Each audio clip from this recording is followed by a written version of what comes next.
pardon as I wax Shakespeare for a moment. If we shadows have offended, think but this, and all is mended, that we have but slumbered here. While these visions did appear, and this weak and idle theme, no more yielding, but a dream. Gentles, do not reprehend. If you pardon, we will mend, and as I am an honest Puck, if we have unearned luck, now to escape the serpent's tongue, we will make amends ere long, else the Puck a liar call. So good night unto you all. Give one your hands, if we be friends, and Robin shall restore amends. Oh, and that little Midsummer Night's Dream wax poetic comes from, as you see here, 10-year-old empath and prophet novice Amiel, as he learns to come into his power and talk kindness. Let us cosplay some delicious Apple Argento Soma Ryu Soma cosplay for today. An engineering student who fell in love, I think, with Maki, who was some crazy Einstein-like professor's student advisor, and they were working on a secret Frankenstein like AI robot project. And while the scientist, I mean, he was a genius, but everybody thought he was crazy. While they brought Frank, is what they called the monster robot, they used both words, brought it to life, it actually destroyed the building and Maki died. Now, Ryu Soma, even though he was Maki's girlfriend, he was dragged into it because of his understanding of a specific type of, I think it's chemistry. He may be kind of a geologist, actually. Anyway, he finds or, has an experiment and creates this new Soma metal that can basically turn into anything. And I think it actually absorbs light or emits light. And that is what is used to actually bring the robot Frank to life. But Ryu, the love of his life, his girlfriend from college dies, it kind of breaks his soul in half. So we'll get into this in a minute. This is Writing Mental Health, and we're going to talk about kindness is not weakness, although many may see that. And kindness, I feel like it says here in the picture, is my light in the storm. Okay, but going back to the story, Ryu Soma is quiet, and he actually gets burned when the disaster with the Frank experiment occurs. And it disfigures him, and he becomes very self-conscious about that. And it really kind of, the fact that, the love of his life died, and he actually, being there in the experiment has a part of it, he kind of feels responsible, and that creates a whole bunch of guilt that literally has nothing to do with him, but he takes it on kind of his badge. And, it was a secret experiment, which the technology is very futuristic. So Ryu is literally the only one who survives the incident. And so he has some knowledge that nobody else does. So that makes him kind of a target. He ends up getting a job later on that uses his skills not as a chemist or a geological alchemist who understands that metal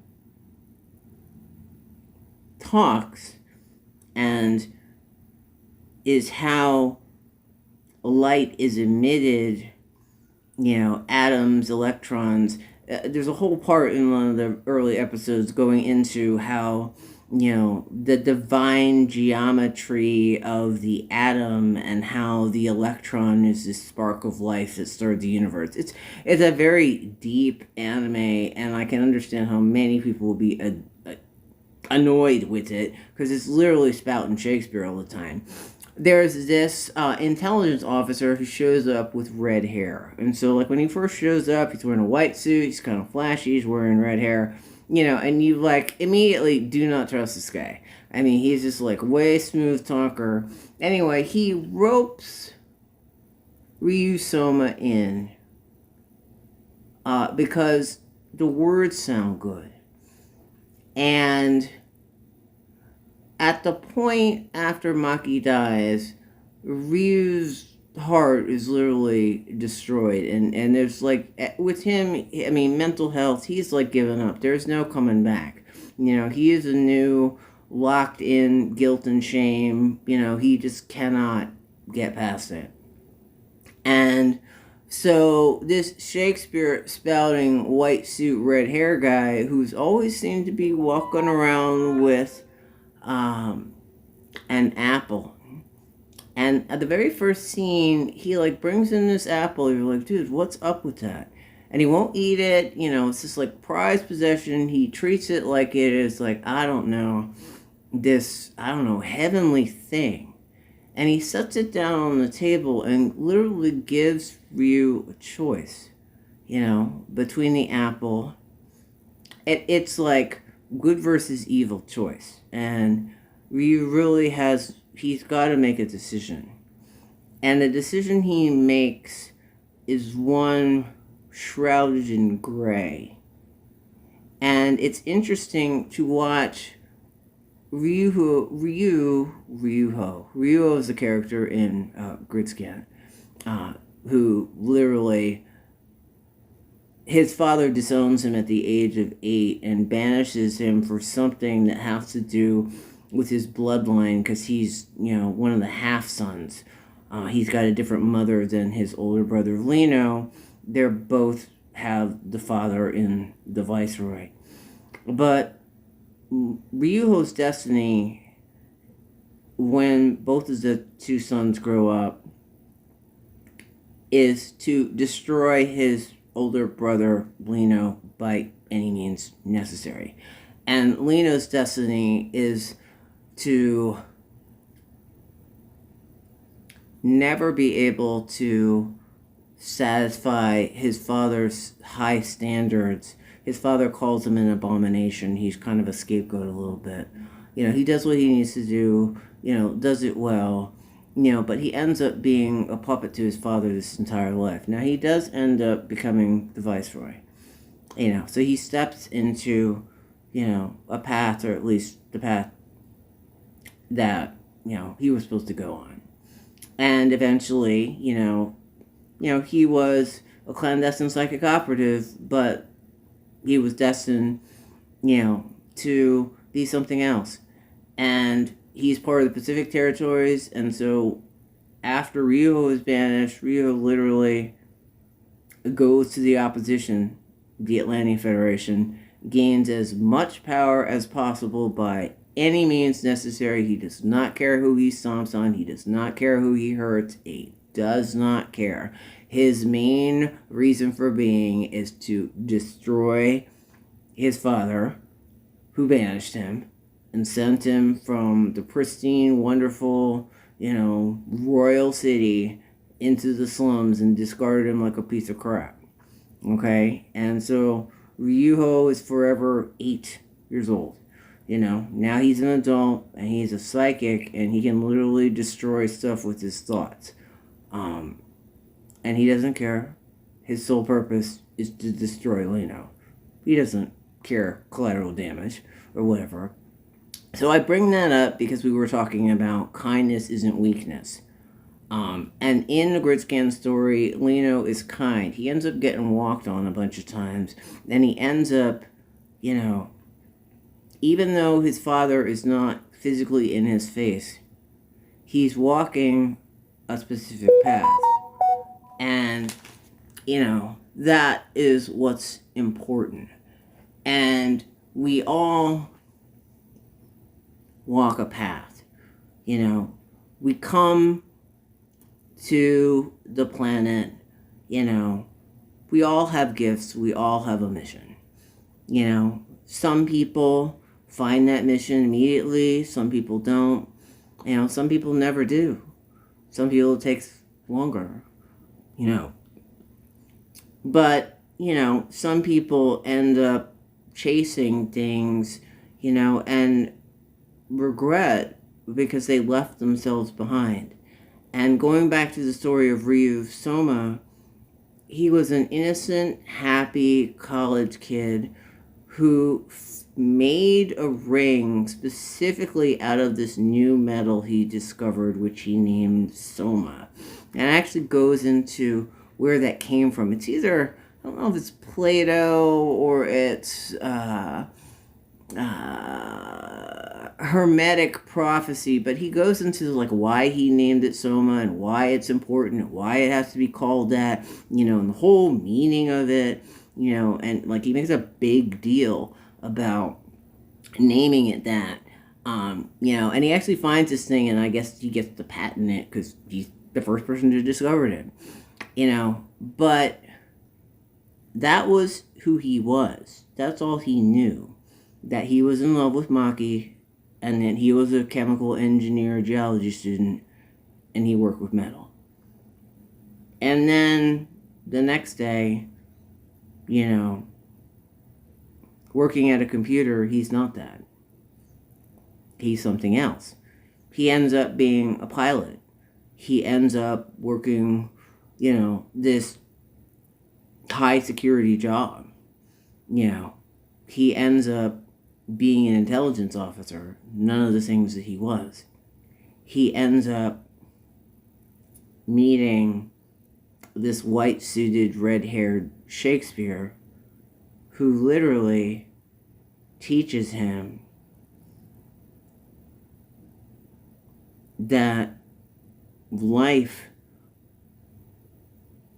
that there's something there, that understanding who he is. So he gets disfigured in a fire, okay? And literally, there's this little girl who seems to be the only person, once this Frankenstein monster shows up, nobody can communicate with this monster except this 8-year-old blonde little girl in a red dress, okay? And it's she can actually talk to the monster.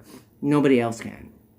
But everybody sees Ryu walking through life in this persona that he puts up. He's got this mask on, with his half-burned face, and he's got a hard exterior. He's doesn't talk to people. He's really aggressive. He's standoffish. People think he's strange. They don't like him. They form an opinion on him that he's a jerk immediately without even talking to him. And he does put up that facade. But the first time he sees this 8-year-old girl, she looks at him for 2 seconds and says, "Mr. Fairy, I can see your wings. What are you afraid of? Come out and show me who you are." So in 2 seconds, this little 8-year-old girl meeting Ryu, who everybody thinks, he's a pilot like everybody else. That's what you're supposed to do, follow the rules. She sees him and she sees something completely different. Now, Shakespeare guy with this apple also sees something very different.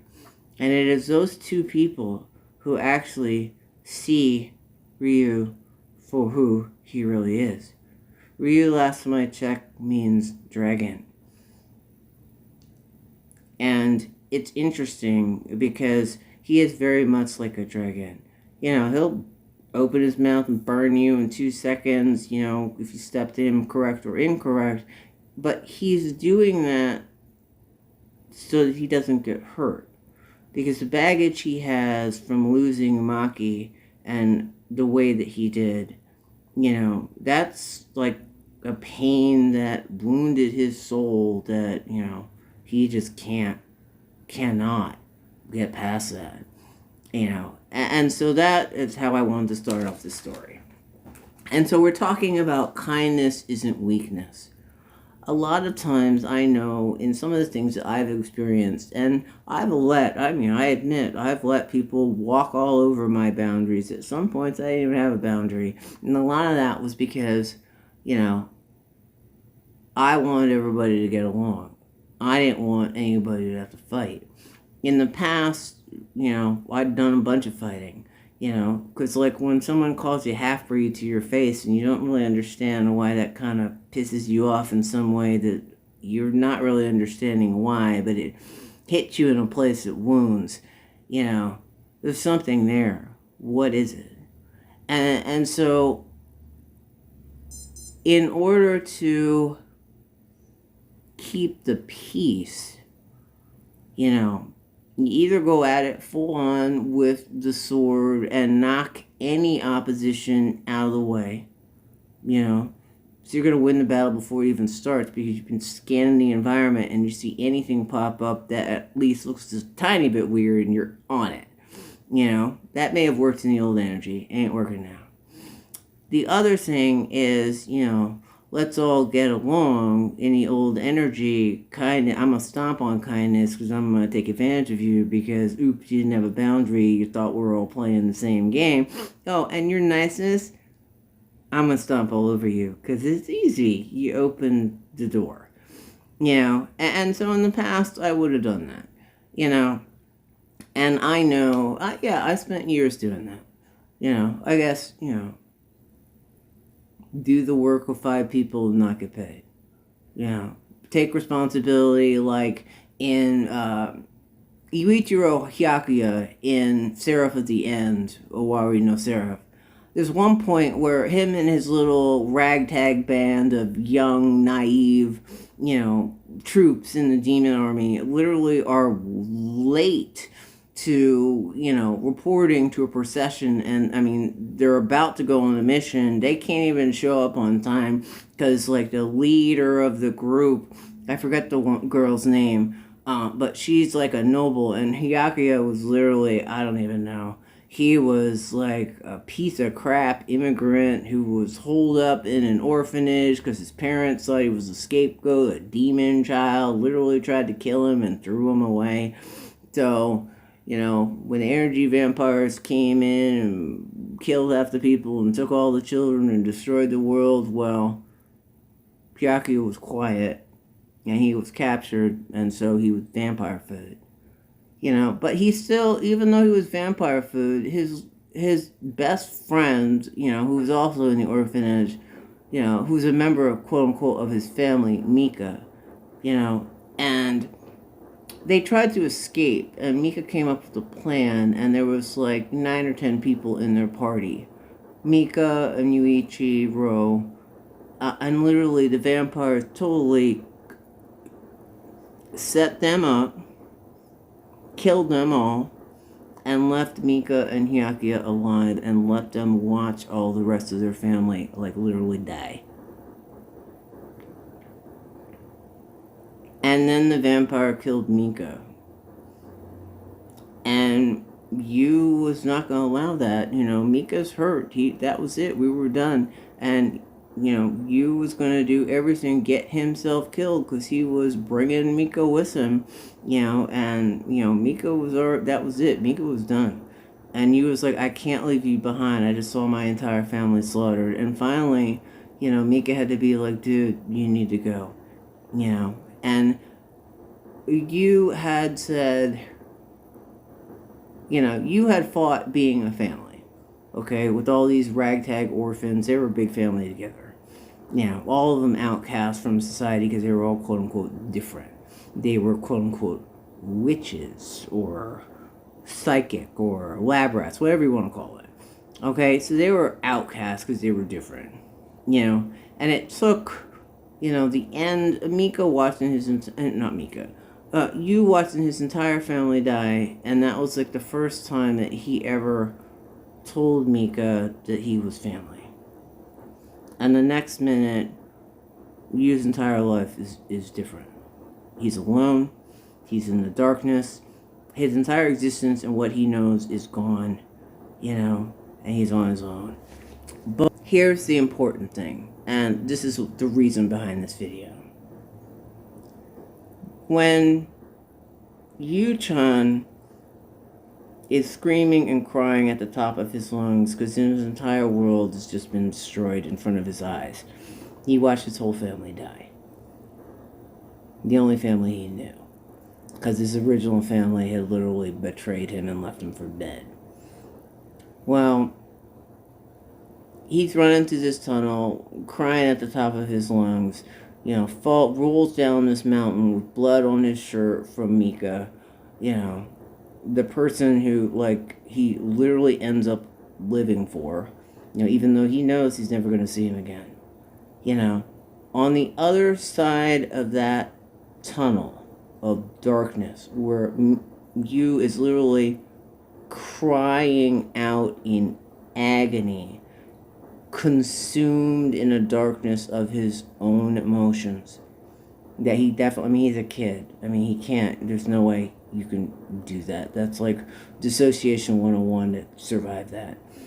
He comes out the other end into a snowy, devastated world, and on the other side is, I guess, the commander of the demon army named Gurren, who literally tells him, the vampires destroyed his family. He literally tells him, do you want to kick some vampire butt? To get revenge for your family? And you, who has now nothing. His whole life is different.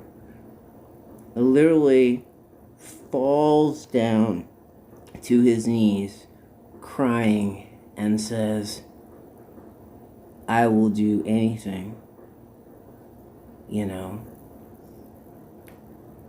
And that's what happens. And so later in the series, you see he's a kid. He's like, what? I don't know, 12? I think they say he's 12. 11, 12.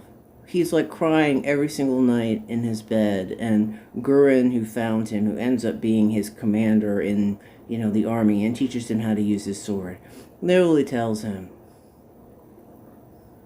he's crying, and he asks him, is life painful for you? And first, Yu stutters. He doesn't want to answer. Kind of give some fake excuse that's going to be acceptable so he doesn't hurt anybody. But it's not the truth. And so finally, after a couple minutes of thinking about it, he has to open up and trust Gurren. And he literally says that life is the most painful thing in existence. And that he literally, in his 12-year-old mind, why? But at that moment, Gurren, who's literally an adult to this 12-year-old, says, then you're just like me. So this is a grown man who, love of his life, died as an experiment because they used her to be able to gain the power to summon demons, and literally fused her into a demon-possessed sword. And that power is the only thing that can kill these vampires. A regular sword can't do it. Okay? It's this group, Goren's team, why Yuichiro is there learning sword fighting, is because this sword that he literally pulls, and he has to be strong enough, the power of, first he gets the normal sword, whatever, it's not going to kill any vampires. But later on, he has trained and learned enough and honed his emotions. And let me tell you, he's got some crazy emotions like mine. His is a little bit angry, but he literally, you can walk all over his boundaries too. And I'll give you an example of that in a second. But yeah, so he grows stronger to the point where he can actually, get a sword that has the power that can destroy vampires. You know.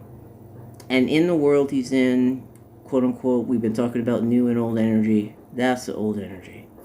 You know, and so he needs to use the sword to fight vampires. You know, but at the end, you know, the balance is corrected. But I guess the scene I want to bring up is there's a scene with his team of 5 or 6 teammates, and it's literally the leader of the team that causes the entire team to be late because they're screwing around. Okay? And, you know, and they actually, like, they're driving down the street and literally, like, throw Yuichiro out of the car so he's gotta, like, walk for miles as they drive away, and they're laughing at him thinking it's funny. You know, he's like, dude, did you just do that? But then makes it like walk for miles, you know? But hey, she's his commander. He's just a private, so do what you're told. I guess you're walking, soldier. So what happens is Gurren, you know, commanding the whole army. I mean, he's got like regiments there. I mean, it's, I don't know, hundreds of soldiers there. You know, and Hyaku's little team shows up late because they're screwing around having a joyride because they want to go to the mall or they're talking about the onsen, you know. And so Gurren comes out and says, dude, somebody needs to take responsibility for this, blah, blah, blah, blah. We ain't playing. We got things to do, you know. We're about to get attacked. There's a war going on, you know. And it was totally, you know, caused, I mean, they threw you out of the car, made him walk for miles, okay? It was not his responsibility, but he walked because his commander told him to walk, you know, so he's going to do the right thing. But what happens is that Gurren says, dude, who's responsible for this? And Hyaku, knowing that he's not at all, he was the butt of the joke, literally steps up and takes responsibility for his entire squad. For them being late, for the joyride, for missing the briefing, for insubordination, for the fight that they lost once Gurren challenges the squad to literally prove to them that you ain't crap. You know, everybody else can follow the rules and do as they're told. They're not going to get their butts beat, you know. But, I mean, this is a group of kids, you know. Gurren, in this case, is, I don't know, 30, let's just say, you know. And you know, these kids are like, I don't know, they're like typical anime style, I don't know, what, 17, 18, you know. And they're skilled, let me tell you. And they come out and they're all like, well, let's do it, you know. And Gurren brings out his, you know, squad of, you know, quote unquote, as, you know, as Naito says in Gridscan, pops. He calls Galen head of the Psy faction team, where Naito is an operative and, like, I don't know, he's 19, 20. Every time Galen tries to give him an order, you know, and Galen is literally his commander, thou shalt do what Galen says. You are, you know, part of an organization with rules. Yeah, whatever Galen says, Naito's like, whatever, pops. You know, Naito gets his stuff done, but in his own way. That's the new way. You know, Galen is not so much a stickler for, you know, rules like some of the other people, like his first in command, Jai, who's like all about the rules. Galen knows that his team, their ages are 16 to 25. The old rules ain't gonna work.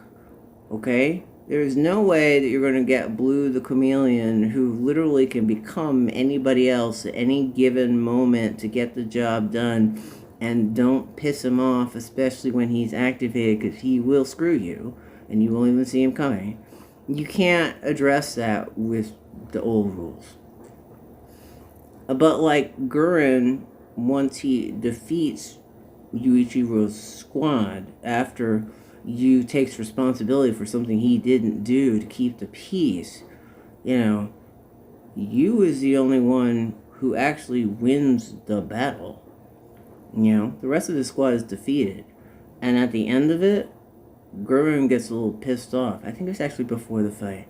And says, you made you take responsibility for something that you did. That ain't right. You know? So in that moment, Gurren steps up. And the entire show, Gurren is calling you an idiot. I mean, he's bucking the rules, doing things wrong, falling on his face. I mean, there's this one scene where his, like, hair sticks up, and I know mine does that. But you know what? His hair's sticking up because he's got antennas through the veil. What was that? Is that really? Yeah, he gives a weird speech in that scene. And you know he is seeing something that is the girl who is commander, and I'm sorry, I don't remember her name. She can't see it. But he does. He sees it from the roof of that building as he watches out into the world. There's something he can see. You know, Gurren knows that. The others don't. Gurren understands that, you know, like literally everybody else in the squad, like they tolerate you because he's weird. You know, the rest of the soldiers like think he's a pain in the butt and some petulant jerk, you know, who is undisciplined and like can't get the law of attraction down because literally he has a problem following rules, you know, and he, you know, but he's one of the few that was able to control and battle his demons. And it's interesting because there's like 6 or 7 times that you literally have to face his demons. One of them is a demon of guilt of seeing, you know, Mika, the only person that he's ever felt familial love for, literally die in front of his face. The other one is, you know, Mika constantly, you know, calling him an idiot. You know, there's one scene where it says they're talking about vampires drinking blood, and Mika literally says, "Nobody wants your nasty blood." Yeah, I always found that interesting. But it's Mika who turns into a vampire, and it's you who ends up fighting on the other side wearing black. So they end up fighting each other because they're on 2 different sides. But that's not the point. The point is, in Owari no Seraph, the same as in Argento Soma, Ryu is in a squad because he's in the military, he's a pilot. You know, he does what he needs to do. Everybody hates him. You know, Yu is in his squad, and they just barely tolerate him because he can kick some demon butt like you would not even know. And even though they find him totally annoying, you know, and I would have to say, you know, he's got some of that foot-in-mouth ADHD. You're really about to piss someone off, even if you don't want to, but it's about to happen because your energy's weird. You know, neurodivergent 101. You know, they tolerate him because they need him. You know, but if they had a choice to kick his ass to the curb because he had a weird past and, you know, you were food for vampires, so, you know, whatever, just go away. You know, and so both of those characters I can understand. You know, both of them are disliked. And they're, you know, they have a little bit of an issue with that, but they get over that because it's not about that. It's the kindness of the problem. And everybody assumes, like, especially when you takes responsibility for his squad being late and missing the briefing, literally screwing the mission, potentially. You know, you didn't have to do that. It was not even his fault. But he did. Because 1, he was the lowest ranked member of the team. 2, he cares about his team, and he didn't want them to get in trouble. You know, and he saw it as, you know, you dumped him on the highway and drove away, so it took him however long to, like, walk while you're driving in a car. Okay? So, yeah, team gonna be late, because you gotta wait for his butt, because you're a team. Okay, but you dumped him out there. You made him walk. Did he have to walk? It's like 9 times harder than it had to be. Did he really need to climb up Mount Everest on glass when everybody else was taking the elevator because he was an idiot because he didn't even know there was an elevator? Yeah, because he's looking in the wrong direction. Because there's a battle over the ridge and he's got a sword and he thinks he needs to go over there. Well, yeah, because he needs to go over there. You know, and they didn't see it. And so he gonna go over there. You know, and they're going to say, oh, well, you're rebellious, or, oh, you know, insubordinate. You didn't follow the rules. It's like, well, dude, there's a battle over there. I'm going to come over here and kick your ass. So, you know, I'm going to go get done with that. So you can be pissy over here. And, yeah, sure. You don't have to like me. I'm not here to be liked. You know, I'm here to help. You know, and so, yeah, everybody hates Ryu in Argento Summer. You know, pretty much I can say even Gurren, his commanding officer, I mean, he just using Ryu, you know, but he's useful, even though he technically doesn't know why, and, oh, the part about being a lab rat, and so both of those, Ryu is in a lab reinvigorating Frankenstein. Why? Because they need Frankenstein for the new energy. But only the crazy Einstein scientist and his student teacher know that. The rest of the world think he's insane. Yeah, it comes off insane. Definitely. They do a good job of that in the series. And you know, he just this kind kid can get walked on back and forth, up and down. So why do I bring this up? You know, but he give you a sword, he gonna kick your butt.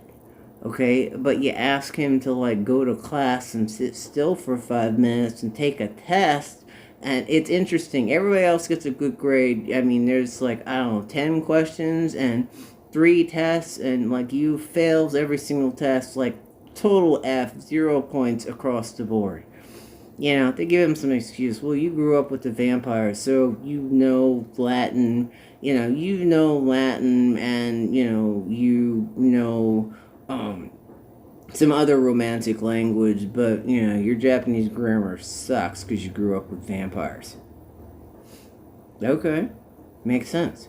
But when it comes to the demon possession, when Gurren, like, lights up his sword and, like, inflicts it on the class, there's only 3 people left standing. You, the loud guy whose purpose was to help his sister, and he was the only person who was going to care about her. They end up turning her into a lab rat too later, which is uncool. So he has a purpose. Then we have the charismatic young Shinoa, the powerful female leader with the side weapon of Hyakuya's team. But she comes from, like, royal family number 1, and she's already trained, so that's easy. Yeah. So Yu is left standing, but they take his kindness for weakness. And I know that's happened to me a lot of times, and yeah. And so I can relate to both of those characters because I've had, I'm going to take your kindness for weakness, I'm going to walk all over you, And it wasn't until I grew a boundary that walk all over you is no longer an option. So yeah, oops, the minute that you stood up and said, hell no, I ain't going to do that, people got a little bit pissed. And then Mika came back, and that was kind of level 1 destruction. But even with that, you've never lost sight of true north, the light in the storm, no matter what storm was thrown at him. And even when the winds changed and things were fickle and whatever, at one point Gurren gets captured. And the whole team is like, well, he's hurt, that's it, we're done. You gotta leave him behind to save everybody else. And it's very difficult to get you to come with the team when they retreat. Now he comes. But he gives this speech at that point that he just does not care. He really willingly, he does something and willingly risks his life. He said, I can't leave Gurren behind. I left Mika behind. I watched my family die. I'm not going to leave Gurren behind. Because Gurren sacrificed himself for the team. He was wounded. He told him to go. His last order for them was to go because the vampires were too strong and they were not going to give him up. And you wouldn't go because literally Gurren saved you. And in that speech where, Gurren asked him, is life painful? And you says, it's so painful I can't even bear it. Gurren literally says, then find something to live for. And live for that. And while you're living for that, find someone to live for. Someone that you are willing to literally give everything for. And put your whole life into that person. And so we spend most of the series you decided if Mika's still alive, he hasn't seen Mika in years, I think 4 or 5 years or whatever in the scheme of things in the series. He says, I'm fighting for Mika if I never see him again. And, he ends up seeing them, and just the damage between the two of them is huge. We're not even going to get into that. But you see Mika fighting Gurren.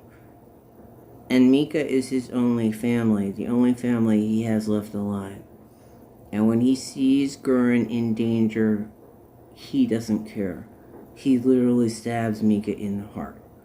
And 2 seconds after he lays the death blow, he realizes who he's looking at. And in that moment, the world changes. So, you was on the side of the humans, thought that he would never see Mika again. He was resigned, it was done. It was over. His family was dead. But in the moment that the people that he cared for, the people who, the light that raised the vibration that makes Gaia not the disaster world that's in Seraph of the End. That. The collective. The people. Let's just make it easy. The people. The people that you wanted to defend. You was willing to do anything for his team. For his quote-unquote new family. And he doesn't care. Well, he does. They leave him in the dark. They don't tell him things. A whole bunch of stuff is going on behind his back. He's literally used as a lab rat for his entire life, and he has no idea. Gurren didn't save him just because he came out of the tunnel. Gurren saved him like the vampires saved Mika, because both of them were lab rats. They knew something. Something within them that no matter how many copies you try to make, the copy is just a clone. It's not the same. There were many pilots in Argento Soma. The ones with the rank who were taken seriously. Ryu, he looks funny. He doesn't wear his uniform right. He's a bit of a petulant ass. He has his reasons. He's keeping people at arm's length because he's been betrayed and it hurts. And he is not willing to do the shadow work literally through the entire series. It goes up until the last minute when the world is being destroyed. I think the first moment that we actually see that, behind that hard exterior, that's kind, that lets people walk on him. Ryu's got some strength in there, you know, and it comes off as harsh and bitchy, you know. But in the end, when the world is falling apart, it is Ryu who, I think his name is Ryu Soma. It's Ryu who literally is fighting to protect this little girl who's the only one who can talk to Frank the alien. You know, and like Setsuna in Gundam 00, that talk is necessary for the dialogues that are coming. So that little 8-year-old girl is quite important, although she's just some ditzy, disassociated, like, I don't know, trauma-bonded child who can only have a relationship with a crazy alien who doesn't talk and a dog. You know, she's just as damaged as Ryu is. You know, she's just as damaged as you and Seraph of the End. You know? I mean, if you literally sit there and watch your whole family die, including the only people that you care of, and your parents literally try to stab you because you're called a demon child. What was that? Abomination? Or, scapegoat? Let me use the more calm term. What? Okay. Yeah, so, Mika is also a victim. You know, he thought he was gonna go, you know, well, I'll just give my blood to this adult vampire because it'll get me some dinner. Oh, and I found a map and he lent me his gun. Well, oops, did you not see that was a setup, that he was waiting for you to, like, come out the room and he gonna set you up and kill your whole family because you just brought him there? Yeah, that you're being used. So, yeah, and I think Hyakuya Yu understands that. Now, Mika ends up also being kind of ostracized because he's like a human vampire. He's not a full vampire. So I think they call him, he's weird. Okay? I got my own Mika, you know. And, you know, I understand that. You know, and a lot of that is, you know, I think his name is Farron Batheroy. And the other vampire is Crowley. Yeah, what's that about? I've seen... Yeah, I know what that's about. Okay, that's nothing is random. Okay, yeah, his name is Farron Bathory. And he literally takes out the lead vampire because he wants power. Again, old energy. But it's you and that kindness. And yeah, Yu's an idiot, and I will definitely, you know, I've had my share of idiots, so I will, you know, I will take ownership of idiot, because I'm one of the biggest ones out there, because let me tell you, law of attraction, yeah, total newbie fail here. I'm all about that. I mean, I can laugh at myself. Yeah, I'm about as bad at that as you can get. But my kindness, it's those, I believe, the empaths, the ones who can pick up the energy, you know. And I admit, I got ADHD. Sometimes I'm sending energy I don't even know I'm sending. You know, it's bombarding people in the face and they're reacting weird to me. I don't even see it. And yeah, you're going to scream at me because I didn't turn in my time card. But, oh, well, you were sending that energy? I was just noticing you changed the goalpost. Why did you do that? Because my energy is pissing you off and I'm pissing you off. And so you don't like that. So now you're mad at me. So, yeah, we both have some responsibility in that. But, yeah, I may be kind. And that's something that's important to me. But I have a sword that in the old energy,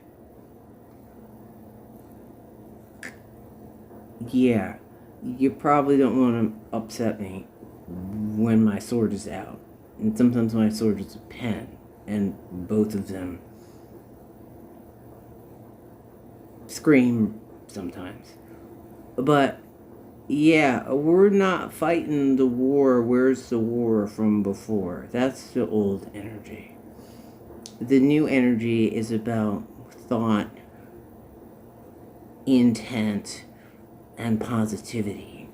That's where the kindness and the light that has always been there. It's not weak. That kindness is love. Let's just make sure we have more kindness in the world, cuz each one of us are little pieces of the light, the spark of the universe, the power of creation that was gifted to us when we decided that, hey, I think I want to experience life on Gaia. You know, sure, you can believe it's a decision or not, but we're all here. We're here for a purpose. We have our gifts. Hopefully we find that gift, and hopefully we find the purpose. I hope and wish everybody can find their purpose. I know, I've been flailing around with a couple purpose recently. The purpose I had before is now different. And that's fine. Because my old purpose, I am a writer. I am still a writer. That's something I achieved. I am a manga artist. I have an award-winning manga. That's something I achieved. I like anime, and I'm a big idiot. And I embrace that with all its quirks and craziness. And you know what? Can you stop with that, ADHD rumination for 5 seconds? It's quite annoying. Get over it. Yeah, there's things I can and cannot do. I can say, you guys, you 20-somethings, whatever, I was kind of messed up when I was 19, but, I was still writing manga and writing music, writing poetry. Is that the same I was doing when I was 5, when I was 19, when I was 25, now? Many people told me to shut up. And many people walked all over me because I was kind. They thought that was weak. They hadn't seen me ripping a sword through some vampire because it was not in front of their face. The sword that I have, my pen, I have a responsibility. As a writer, I am a creator of worlds. I create a fantasy world in words and pictures. Those pictures may be in a visual novel or a game, or an indie short film. And with that pen, I have a responsibility. If you have the power to create a fantasy world, well, do you want to create a fantasy world of destruction and chaos and negativity and evil? There's a place for horror stories. I'm not saying all horror stories or serial killer stories or whatever. There is evil. It needs to be exposed. That's the truth. If we run around and there's a bunch of stuff going on right now on the television, and let me say, the news feed is all at it at the moment. But one of the things is the new energy and this new resurgence of the light that is taking over what was previously 100% dark. It's exposing some of the things that I write about in Gridscan. I've been writing about forever. In the 9th grade, the hacker Rom was created.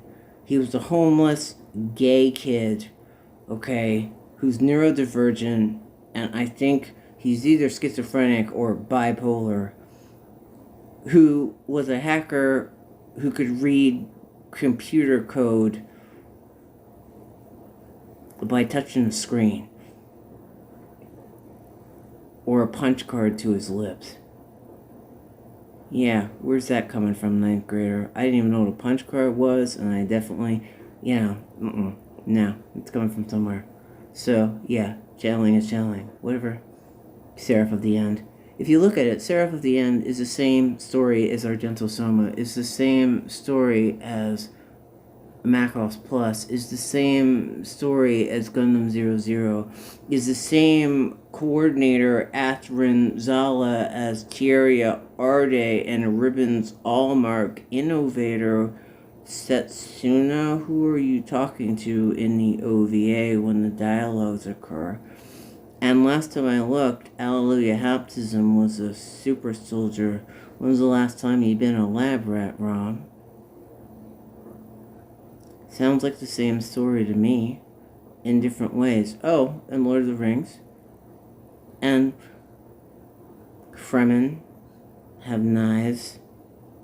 And Maldiv is the word for pack rat. Hackers with Aang, knives, Aang, Avatar.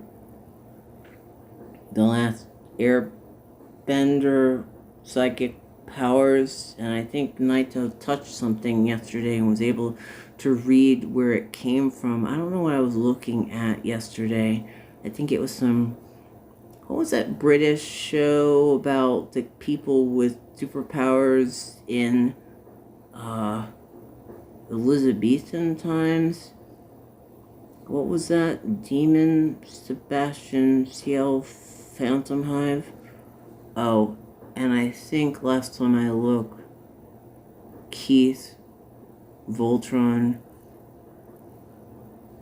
are you a Nephilim? But wait, I thought you were an alien. What is that? I think we're writing the same story. Think about that. But that's important. And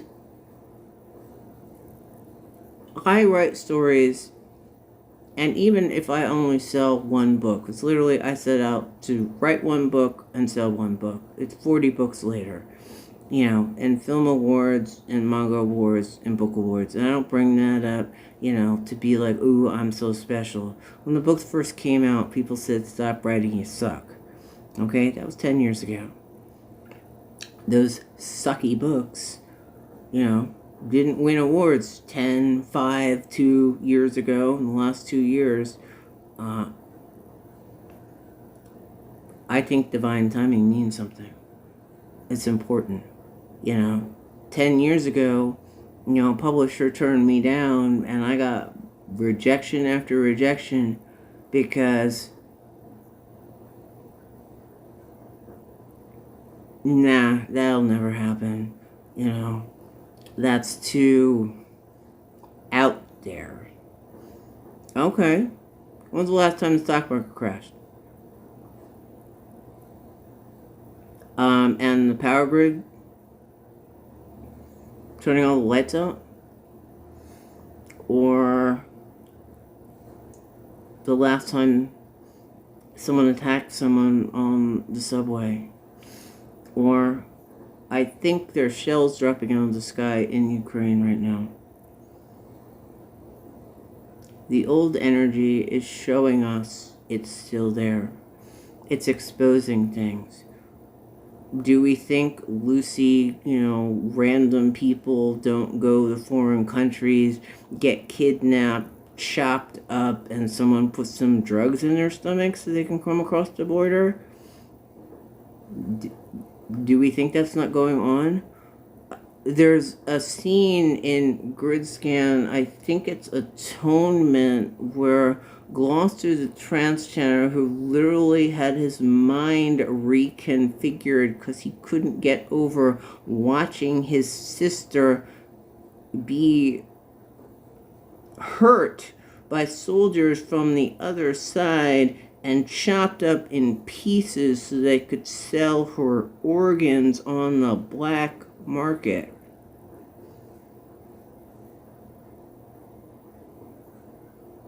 Oh, does that not happen?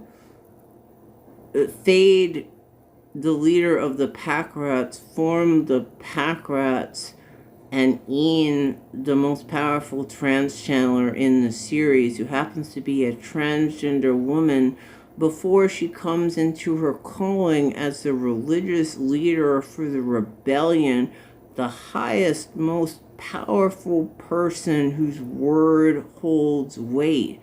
What was she doing before that as a young trans woman who couldn't even be recognized as a human being, and people threw things at her and accosted her on the street, and she couldn't even get an apartment, and she had to literally survival sex to eat? Do you think, I mean, is that like friend topic number one? No, these things are there. They need to be seen.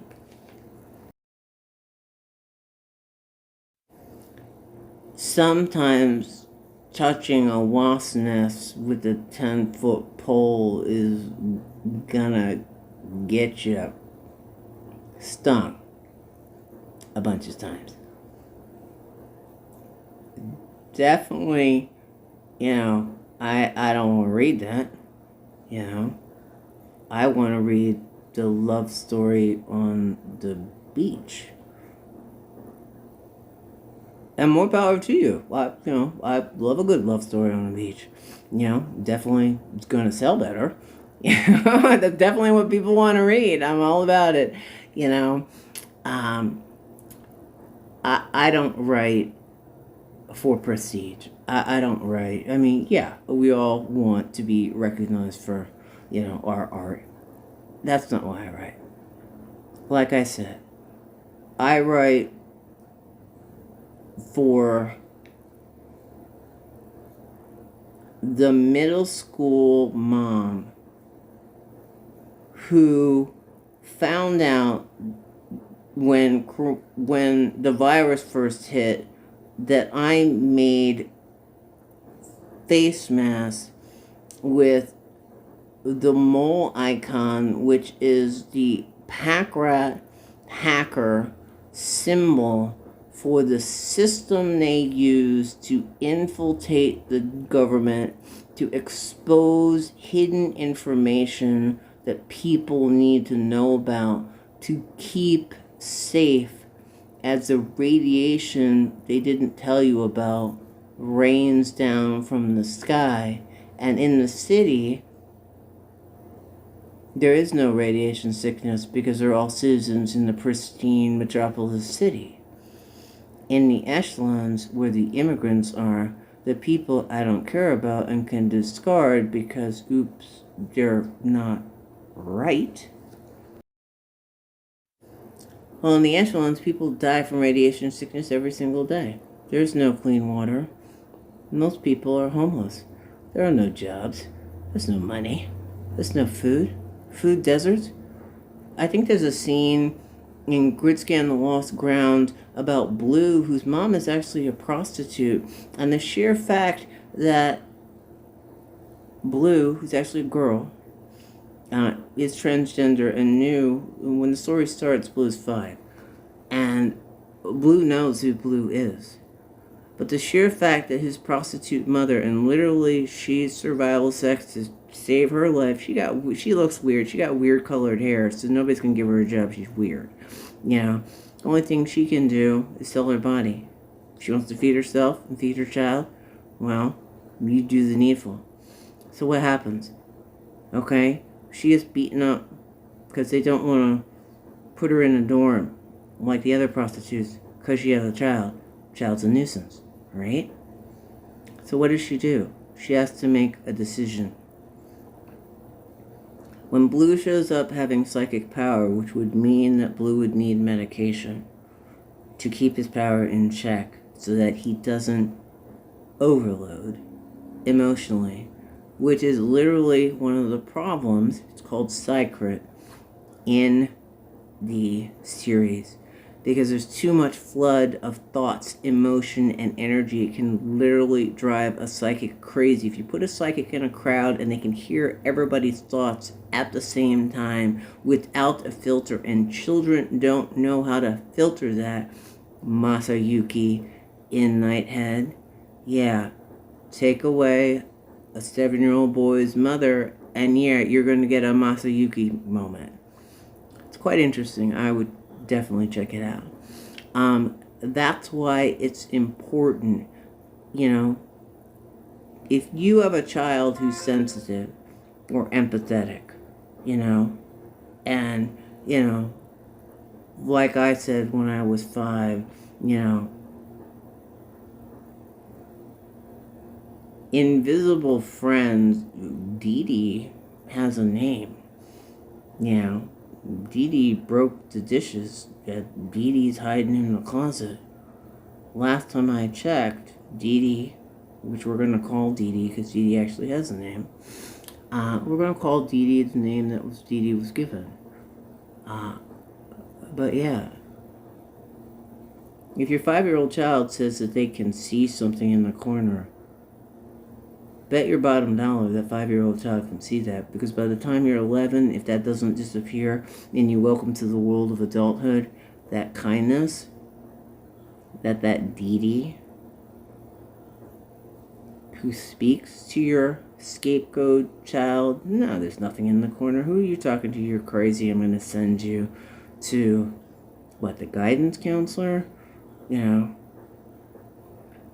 you're not paying attention in class. Yeah, because Dee Dee's talking to me, and Dee Dee's being quite loud. It's annoying, you know. Oh, you're just hearing things. No, I think it's called channeling. What is that about Ryu Soma and Yuichiro Hyakuya? Do they look the same? A little bit. But yeah, kindness doesn't mean weakness. In the old energy, kindness is going to get you stomped on. Okay? And so you're either going to have to put your tail between your legs and get stomped on and take it, because those are the rules. Or you're going to get out your sword and, you know, do the needful. Okay? Either way, you know, you're not going to be the one they're going to pick at the playground to play with, neurodivergent or not. And that's okay. You know, I got something to do. I got books to write. I didn't come into this to be #1 fan. You know, that's not why I write.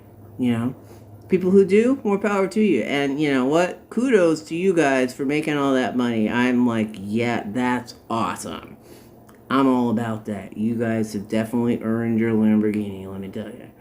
You know, me, I'm still working on my BMW. Oh yeah, I could pay for it. I could buy it. No, I'm not worried about that. That's not the point. Okay? Yeah, material, that's one thing. You know, I want my spiritual BMW. That's way more important. You know, I'll drive my car with the paint chipping off of it. I'm all good about that. You know, I got something to do. And if that requires me to be kind and, you know, you want to fling some crap at me, go to. I got a flinging fly swatter that looks like, you know, the Shinsengumi sword. And yeah, it slices the BS with rainbows and unicorns real well.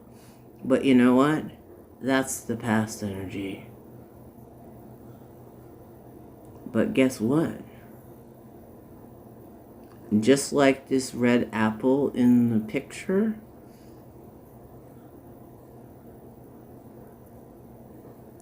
that sword turns into a pen, turns into a thought. And isn't that what consciousness is all about? Lighting up the storm of chaos flung through the air of the fear in the news feed. Oh, and if you get a chance, go watch episode 3 of Gridskand Scout Eve. Talks all about the news feed. Don't let the propaganda confuse you. There's a lot of light in the world. And the light is growing bolder. And Gaia is getting stronger. And this is who we are. And I have to say, you know, I've fought my battles. You know, I fought, and I got more battles to fight, you know. I got my own shit I need to deal with. And like I said, I'm a law of attraction idiot.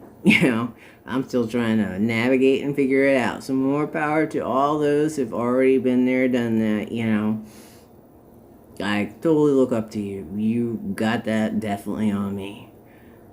But it's all energy. We are all energy. We are all consciousness. And those thoughts go out to the universe that is love, the universe that created all five-fingered beings. And that love can move mountains and change the world. And that love is the greatest light of kindness ever to exist. And we, as humans, as the people who have the gift of the planet that nurtures us and gives us water and air and life, the brilliance of the universe that we can see in nature every single day when the sun comes up. And I know every sunrise I see that it's a wonderful world we live in, and the compassion and love is the most beautiful light ever. Thank you.